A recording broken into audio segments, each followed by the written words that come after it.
Assalamualaikum warahmatullahi wabarakatuh. Halo semuanya, kembali lagi sama aku Nurul Aini, Humas kelas 2C dengan NIM 12240601115. Di sini aku bakal menjawab 3 pertanyaan yang udah diajukan oleh Pak Galih selaku dosen ilmu alamiah dasar. Dan ini tuh tugas ujian akhir semester. Soal yang pertama, ilmu harus mengikuti perkembangan zaman dan dapat diperbaharui. Apakah ada batasan di mana ilmu berhenti? Apa yang menjadi objek ontologis ilmu pengetahuan dan ilmu agama?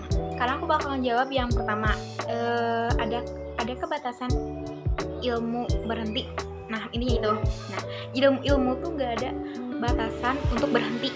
Ilmu itu bakal terus bertambah dan ada perubahan juga kayak gitu. Ontologi itu apa hakikat ilmu? Berarti apa hakikat ilmu pengetahuan dan apa hakikat ilmu agama? Nah, di situ yang dipertanyakan adalah objek. Nah, sebenarnya kedua ilmu itu pasti bisa objeknya bisa tentang makhluk hidup dan lingkungan. Namun ada spesifiknya lagi. Ketika ilmu pengetahuan, objek yang digunakannya tentang benda-benda konkret yang bisa direspon oleh panca indera. Sedangkan ilmu agama tentang fakta-fakta dan pengungkapan, mulai dari kitab suci,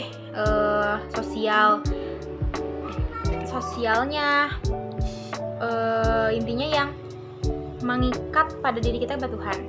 Kedua ilmu ini tidak akan berhenti. Nah, ilmu pengetahuan juga akan terus menambah ilmu dan mengalami perubahan. Apalagi ilmuwan-ilmuwan yang belum puas dengan teori-teori sebelumnya. Nah, untuk ilmu agama itu udah mutlak dari Allah. Namun kita bisa memperbaharui dengan cara diri kita yang memperbaharuinya, bukan ilmunya. Nomor 2, bagaimana ilmuwan dahulu hingga sekarang merumuskan sebuah teori. Pasti ilmuwan tuh karena ketidakpuasannya terhadap teori sebelumnya. Jadi mereka kembali mengkaji teori sebelumnya yang masih berkesinambungan dengan teori sebelumnya. Para ilmuwan menghasilkan pengetahuan dan teori tersebut dengan cara peneliti dan pengamatan. Nah, caranya dengan metode ilmiah yang dijelaskan. SMP pasti sudah dijelaskan dalam metode ilmiah. Ada 7, mulai dari rumusan masalah sampai nanti berakhirnya kesimpulan. Nah, dengan metode ilmiah tersebut, suatu pengetahuan dapat dijelaskan berdasarkan bukti-bukti yang nyata. Nah, dari situlah teori-teori tersebut dipercaya oleh orang lain karena adanya sebuah bukti. Yang ketiga, cara pandang baru dalam menggunakan ilmu di era kontemporer. Salah satunya ialah paradigma integritas antara iptek dan agama. Tolong dijelaskan. Paradigma integritas antara iptek dan agama. Jadi pendekatan hubungan antara iptek dan agama yang memiliki perspektif berbeda-beda sesuai orang-orangnya.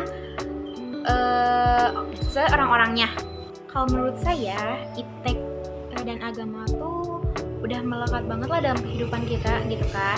Nah, tapi di sini tuh pendekatan menurut saya tuh jadi iptek tuh kegunaannya tidak boleh melebihi agama, karena takutnya ipteknya tuh malah jadi mengganggu dan malah jadi ke hal negatif.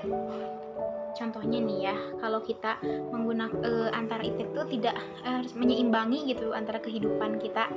Nah, contohnya ponsel tuh kan gimana orang memakainya bisa negatif dan positif.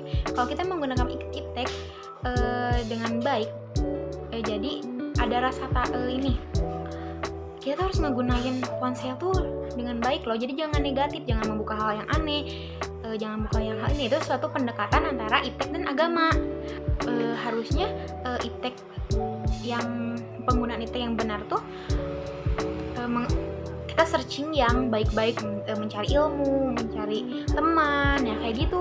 Itu adalah penggunaan iptek yang baik. Jadi pendekatannya emang benar-benar baik, iptek yang tidak melebihi agama.